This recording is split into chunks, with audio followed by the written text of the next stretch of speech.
Hello दोस्तों, आपका स्वागत है स्टडी विद आईएएस। ठीक है दोस्तों, कल जो आपकी क्लास हुई थी, मैंने भाग 5 कार्यपालिका के बारे में बताया हुआ था। तो कल की क्लास जिन्होंने देखी हुई थी तो आप लोगों को एकदम मज़ा आ गया होगा। बहुत अच्छे से मैंने बताया हुआ था और ठीक है ना दोस्तों। और मैंने आर्टिकल 56 तक बता दिया हुआ था।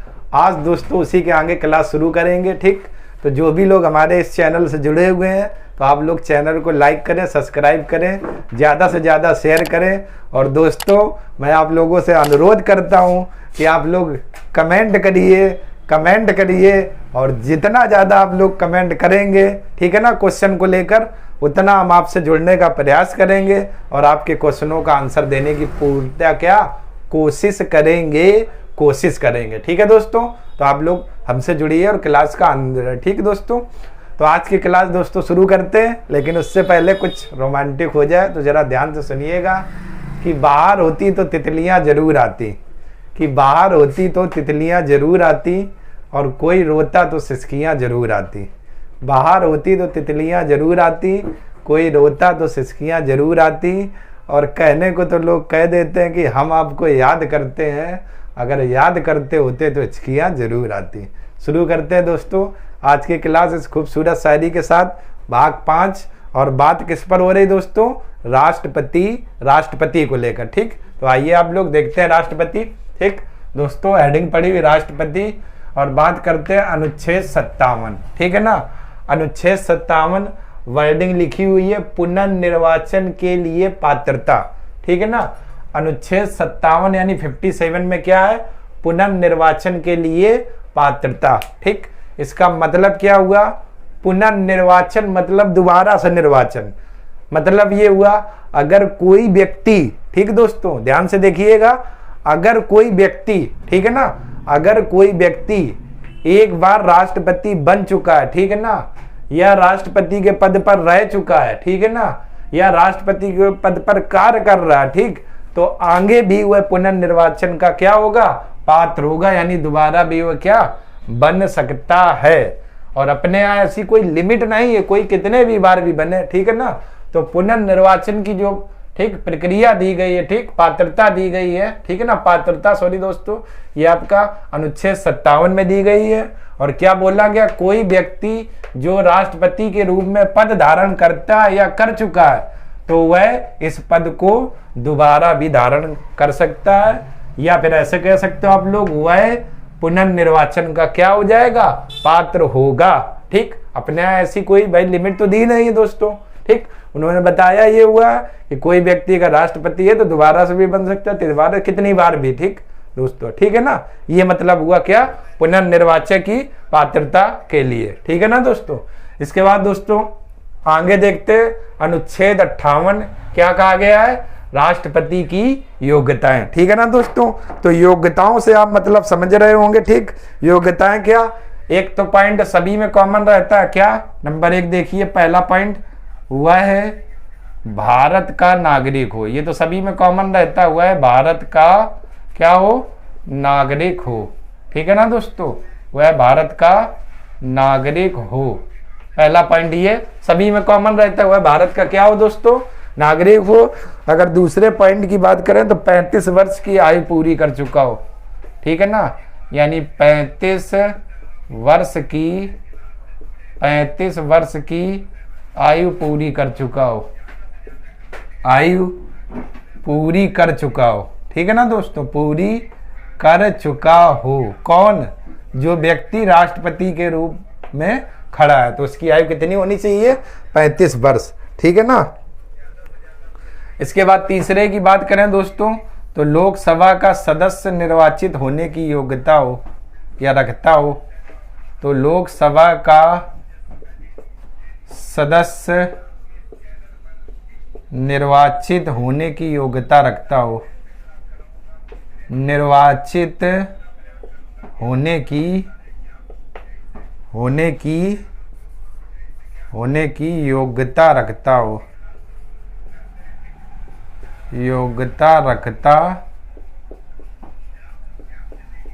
ठीक है ना दोस्तों। यानी लोकसभा का सदस्य निर्वाचित होने की योग्यता क्या हो, रखता हो। ठीक है ना दोस्तों, लोकसभा का सदस्य निर्वाचित होने की योग्यता रखता हो। इसके बाद और बात करें दोस्तों, किसी लाभ के पद पर ना हो, किसी लाभ के पद पर ना हो, किसी लाभ के पद पर ना हो। ठीक है दोस्तों। और अगले की बात करें, पागल तथा दिवालिया ना हो, पागल तथा दिवालिया ना हो, पागल तथा दिवालिया ना हो। ठीक है दोस्तों, ये देखते हैं जरा एक बार। ठीक, तो योग्यताओं में बात करते हैं दोस्तों, जरा ध्यान से देखिएगा। राष्ट्रपति अनुच्छेद आर्टिकल में क्या कही है, राष्ट्रपति की योग्यता है। पहला, वह भारत का क्या, नागरिक होना चाहिए दोस्तों। ठीक है ना, तभी हमारा राष्ट्रपति पद के रूप में रहेगा। ठीक, दूसरी कंडीशन क्या है, 35 वर्ष की आयु पूरी कर चुका हो। ठीक है दोस्तों, यानी 35 वर्ष आयु कंप्लीट होना चाहिए। तीसरी क्या है, लोकसभा का सदस्य निर्वाचित होने की क्या योग्यता रखता हो। चौथी दोस्तों क्या, किसी लाभ के पद पर ना हो। ठीक है ना दोस्तों, किसी लाभ, लाभ का मतलब यह है किसी सरकारी पद पर ना हो। ठीक है ना, कब, जब राष्ट्रपति का चुनाव लड़ रहा हुआ व्यक्ति, ठीक है ना, तो उस समय किसी लाभ के पद पर नहीं होना चाहिए। अगर होगा तो वो पद उसे क्या, समाप्त करना पड़ेगा। ठीक है ना दोस्तों। इसके बाद अगला 5वां नंबर क्या है, पागल तथा दिवालिया ना हो। ठीक दोस्तों, अब आप दोस्तों पागल का तो मतलब समझ रहे होंगे, दिवालिया का मतलब क्या होता है, जो दिवाली में पटाखे ना चलाए उसे दिवालिया कहते हैं। ठीक, ऐसा नहीं दोस्तों, पागल तो आप समझते होंगे, दिवालिया का मतलब वो व्यक्ति, ठीक है ना, जो कर्ज में ना डूबा हो। कर्ज में मतलब ऐसे कि ऊपर से नीचे तक बिल्कुल कर्जे में डूबा हो। ठीक है ना, और उसको कर्ज देने की क्षमता नहीं है, ऐसा व्यक्ति नहीं होना चाहिए। अगर ऐसा होगा तो वो राष्ट्रपति का चुनाव नहीं लड़ सकता। ठीक है ना, ये योग्यता ना हो कि पूरे ऊपर से नीचे तक, दिवालिया का मतलब ऊपर से नीचे तक कर्ज में ना डूबा हो, कर्ज में ना डूबा हो, दिवालियों का मतलब। ठीक है दोस्तों, पागल तथा दिवालिया ना हो। ठीक, तो आप लोग ध्यान रखना, सीधा सीधा। ठीक, जिन एग्जामों में 1 लाइनर क्वेश्चन पूछा जाता है, सीधा सीधा क्वेश्चन आता है, राष्ट्रपति बनने के लिए आयु कितनी होना चाहिए, तो आपका आंसर क्या होगा, 35 वर्ष की आयु पूरी कर चुका हो, लोकसभा का सदस्य निर्वाचित हो, किसी लाभ के पद पर ना हो, पागल तथा दिवालिया ना हो। ठीक है दोस्तों, ये आपकी क्या है, योग्यताएं। ठीक, योग्यताएं। इसके बाद और दोस्तों थोड़ा देख लेते हैं यहाँ पर कुछ आपके कुछ पॉइंट योग्यताएं में। राष्ट्रपति जो भी व्यक्ति होता है तो उसे 15,000 रुपए की जमानत राशि, 15,000 रुपए की क्या, जमानत राशि, जमानत राशि कहाँ जमा करनी होती है, आरबीआई में। ठीक दोस्तों, जरा ध्यान से देखिएगा, इसी आर्टिकल 58 में ये बात है। ठीक, जो व्यक्ति राष्ट्रपति के रूप में, ठीक, खड़ा होगा, ध्यान से आप लोग सुनिएगा, जो व्यक्ति राष्ट्रपति के रूप में खड़ा होगा तो उसे 15,000 रुपए की जमानत राशि कहाँ देनी होगी, आरबीआई में। ठीक है ना, रिजर्व बैंक ऑफ इंडिया, यानी 15,000 रुपए उसे आरबीआई में जमा करने पड़ेंगे। ठीक, अब दोस्तों मान लेते हुए व्यक्ति, ठीक है ना, राष्ट्रपति पद पर खड़ा हुआ और उसने 15,000 रुपए राशि जमा कर ली, ठीक, आरबीआई ने। अगर वह व्यक्ति चुनाव हार जाता है तो क्या ये 15,000 रुपए की जमानत राशि वापस होगी या नहीं होगी। ठीक दोस्तों, ठीक, होता क्या है, ठीक है ना, अगर किसी व्यक्ति को कुल वैध मतों के, ठीक, जो भी मत होते हैं, अपने यहाँ कितना 50% +1 चलता है। जैसे अगर कोई भी व्यक्ति राष्ट्रपति पद के रूप में खड़ा हुआ तो जितने उसे जीतने के लिए मत चाहिए होते हैं, यानी कुल वैध मतों के, अगर उसे 1/6 मत प्राप्त नहीं हुए, फिर से आप लोग दोस्तों सुनना, जो व्यक्ति राष्ट्रपति पद पर खड़ा होगा, ठीक, 15,000 रुपए की जमानत राशि आरबीआई में जमा की होगी, अगर उसे कुल वैध मतों के 1/6 भाग, कुल वैध मतों के 1/6 भाग मत प्राप्त नहीं हुए, ठीक है ना, अगर उससे कम है तो ये 15,000 रुपए की जमानत राशि उसकी क्या, जब्त कर ली जाएगी, यानी कि वापस नहीं दी जाएगी। फिर आप लोग सुनिए, राष्ट्रपति व्यक्ति के रूम में जो भी खड़ा होता है उसे 15,000 रुपए की जमानत राशि आरबीआई में जमा करनी पड़ती होती दोस्तों।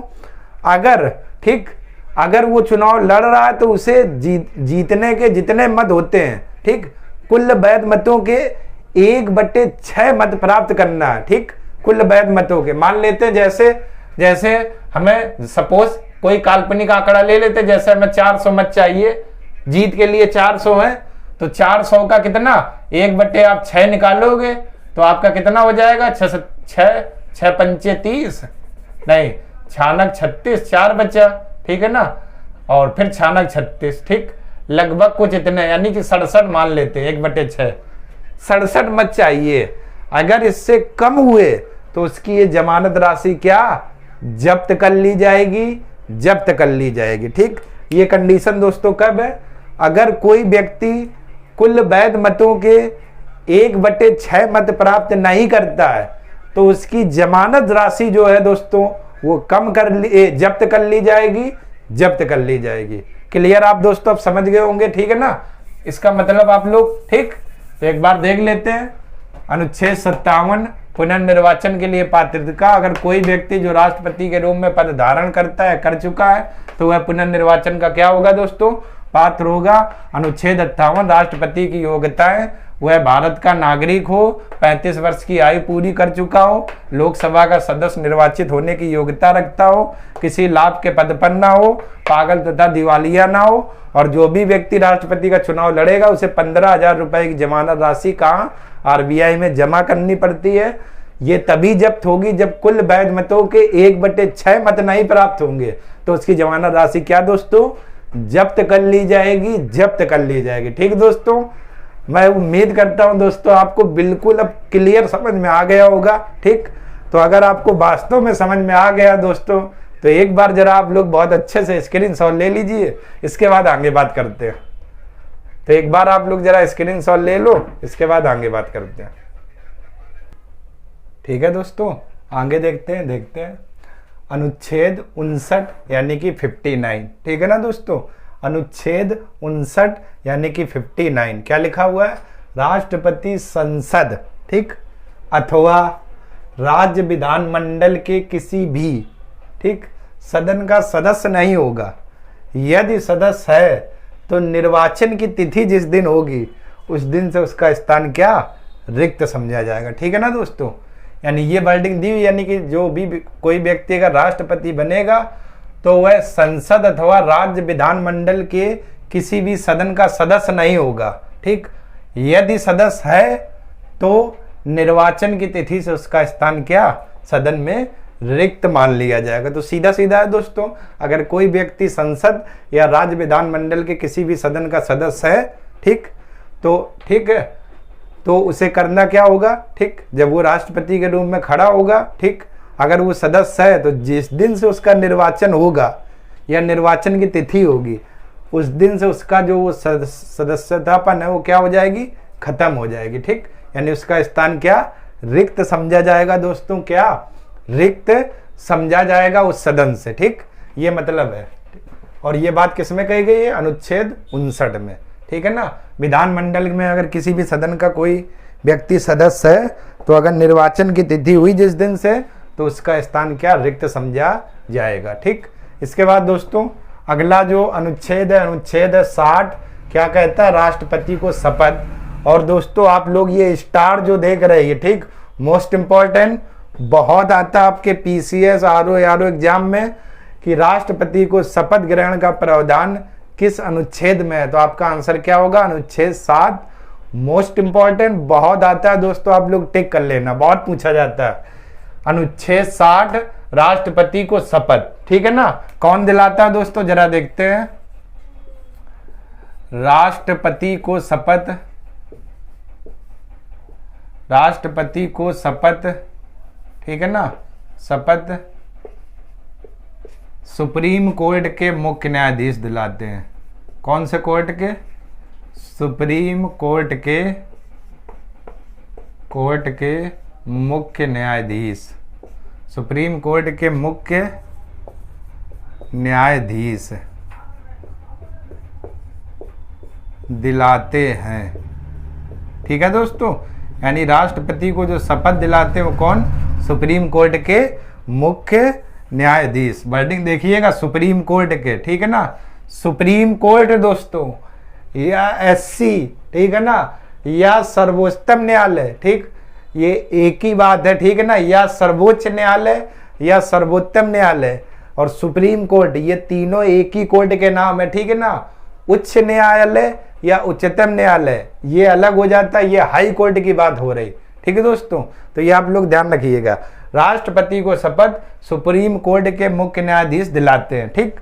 अब दोस्तों क्या है, मान लेते उस समय मुख्य न्यायाधीश अनुपस्थित है, मुख्य न्यायाधीश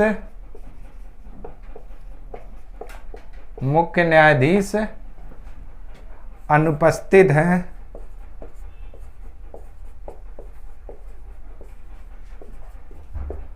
तो शपथ वरिष्ठतम न्यायाधीश दिलाएंगे, वरिष्ठतम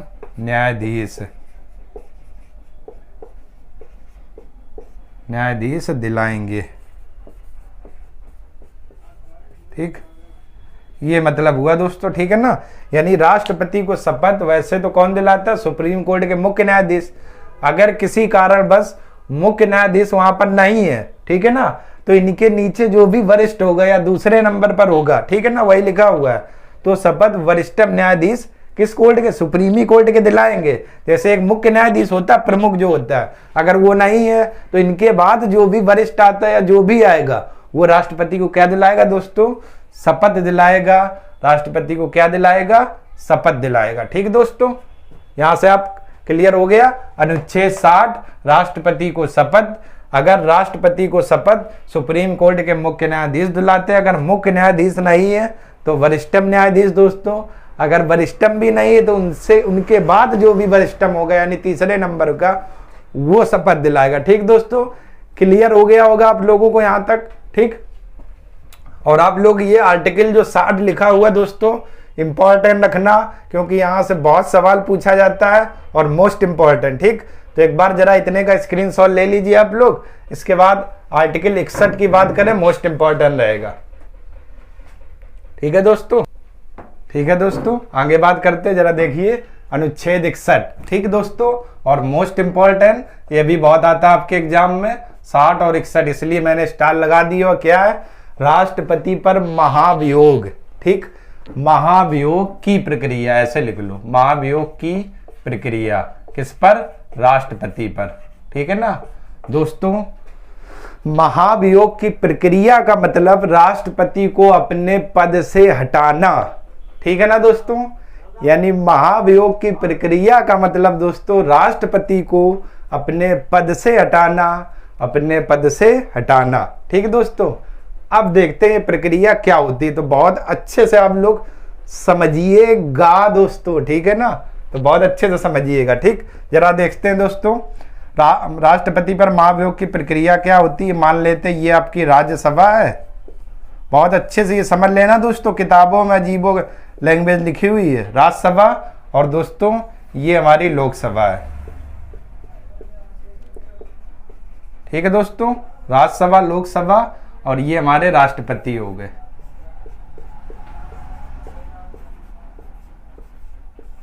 ठीक। अब दोस्तों जब राष्ट्रपति पर महाभियोग की प्रक्रिया लगाई जाती है तो ये संसद के दोनों सदनों में लगाई जा सकती है, या तो लोकसभा में या तो राज्यसभा में, ठीक। ध्यान से आप लोग देखिएगा, जैसे अगर राज्यसभा राष्ट्रपति पर महाभियोग की प्रक्रिया जब लगाएगा, तो मेरी पहला पॉइंट जो एग्जाम में आता है, ध्यान से दोस्तों देखिएगा, तो इनको राष्ट्रपति को 14 दिन पूर्व सूचना देनी होगी। 14 दिन पूर्व क्या देनी होगी? सूचना। पहला क्वेश्चन दोस्तों इंपॉर्टेंट, जितने वन लाइनर एग्जाम पूछे जाते हैं उनमें पूछता है राष्ट्रपति पर जब महाभियोग की प्रक्रिया लगाई जाती है तो कितने दिन सूचना कितने दिन पूर्व दी जाती है? तो 14 दिन, ठीक। अब मान लेते हैं कि राज्यसभा ने क्या राष्ट्रपति पर महाभियोग की प्रक्रिया लगाई, तो अगर राज्यसभा लगाएगा महाभियोग की प्रक्रिया तो राज्यसभा के 1/4 सदस्य क्या हस्ताक्षर करेंगे।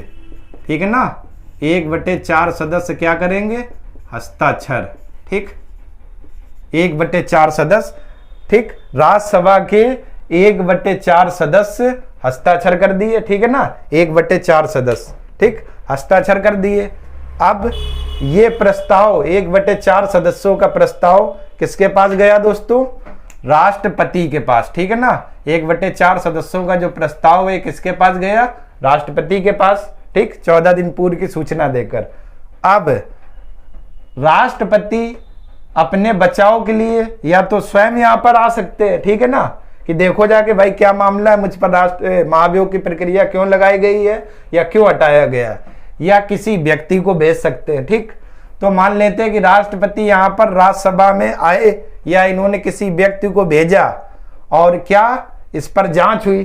ठीक, जब जांच हो गई तो पाया ये गया कि जो महाभियोग की प्रक्रिया लगाई थी वो सही थी, तो होगा क्या, तो इस राज्यसभा से 2/3 बहुमत से प्रस्ताव क्या पास हो जाएगा। 2/3 बहुमत से प्रस्ताव क्या हो जाएगा, पास।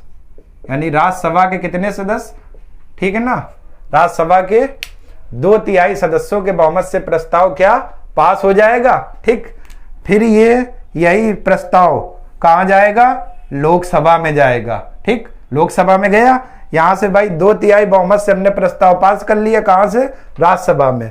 फिर यही प्रस्ताव कहां गया, लोकसभा में। ठीक है ना दोस्तों, यानी लोकसभा में। अब लोकसभा क्या करती है, एक जांच समिति बनाती है, यानी क्या, जांच समिति।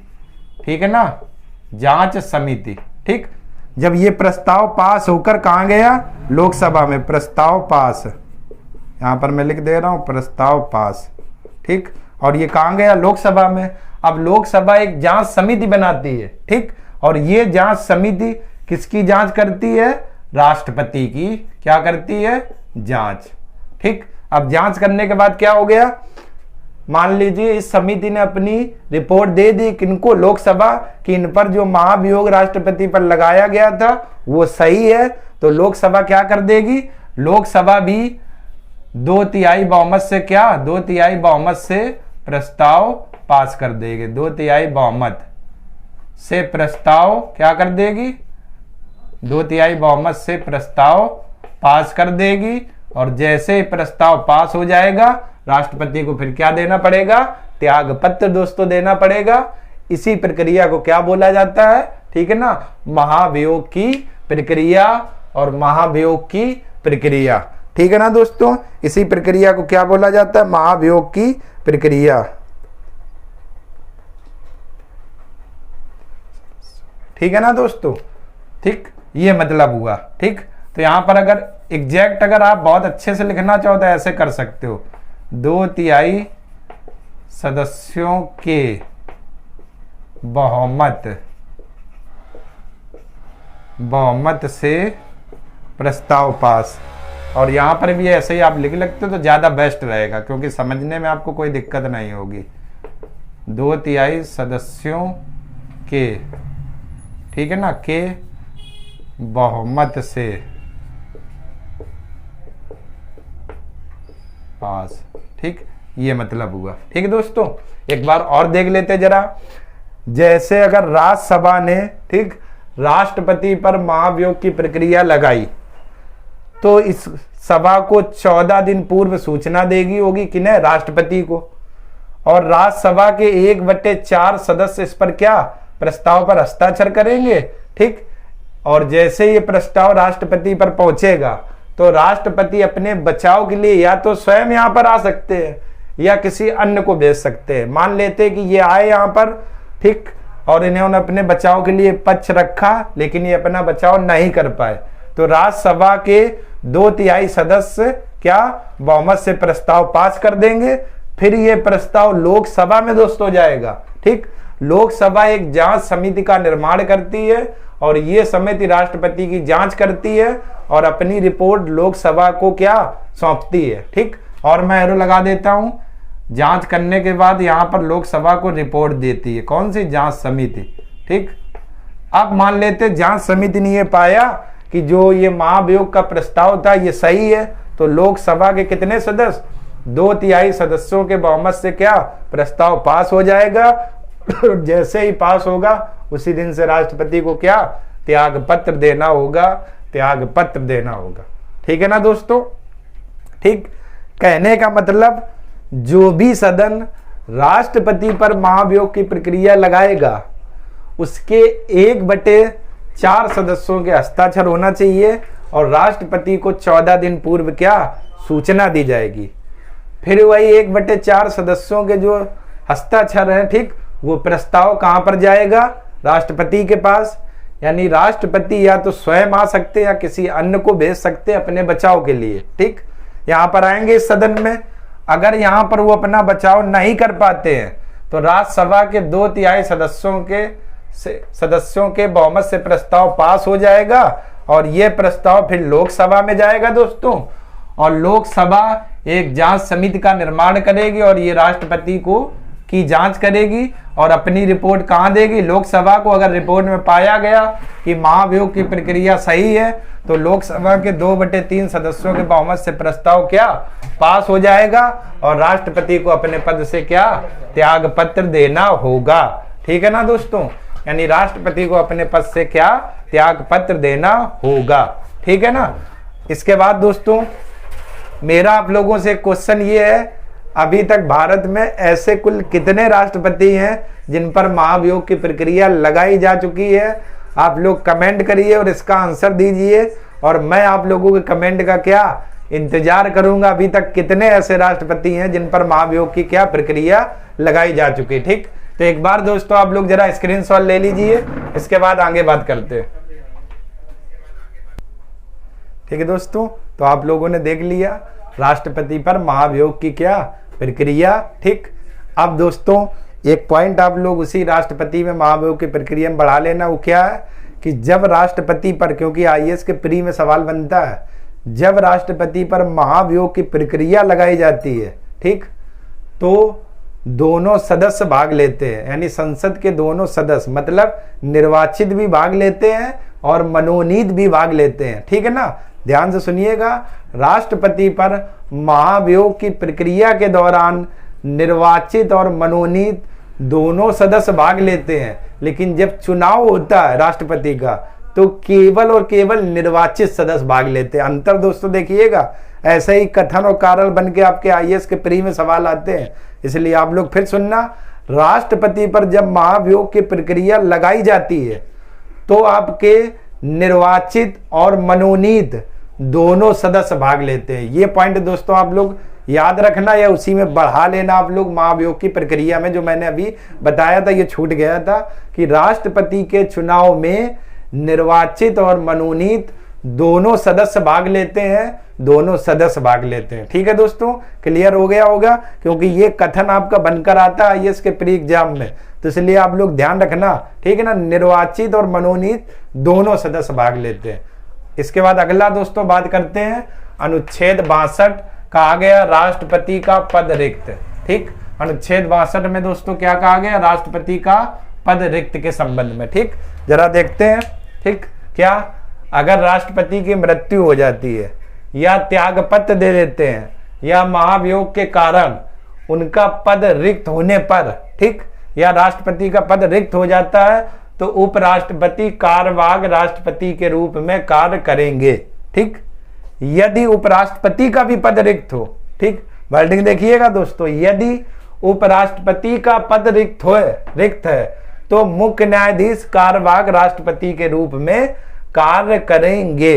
ठीक, अगर ये लोग कार्य कर रहे होंगे तो ये ज्यादा से ज्यादा कब तक रहेंगे, 6 माह तक। क्यों?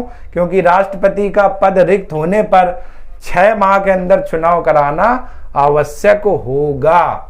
6 माह के अंदर चुनाव कराना क्या आवश्यक होगा। ठीक, तो अनुच्छेद 62 दोस्तों क्या कहता है, राष्ट्रपति का पद रिक्त, अगर किसी कारणवश राष्ट्रपति का पद रिक्त हो जाता है, ठीक, तो उपराष्ट्रपति कार्यवाहक राष्ट्रपति के रूप में कार्य करेंगे।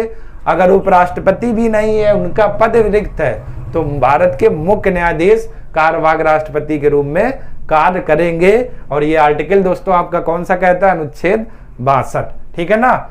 अगर पद रिक्त है तो राष्ट्रपति का पद रिक्त होने पर 6 माह के अंदर अंदर हमें क्या चुनाव कराना होगा और नया राष्ट्रपति क्या चुनना होगा। ठीक, तो एक बार जरा आप लोग स्क्रीनशॉट ले लीजिए। ठीक है दोस्तों, तो आज की क्लास दोस्तों यहीं तक रखते हैं और कल इसी के आगे और बात करेंगे।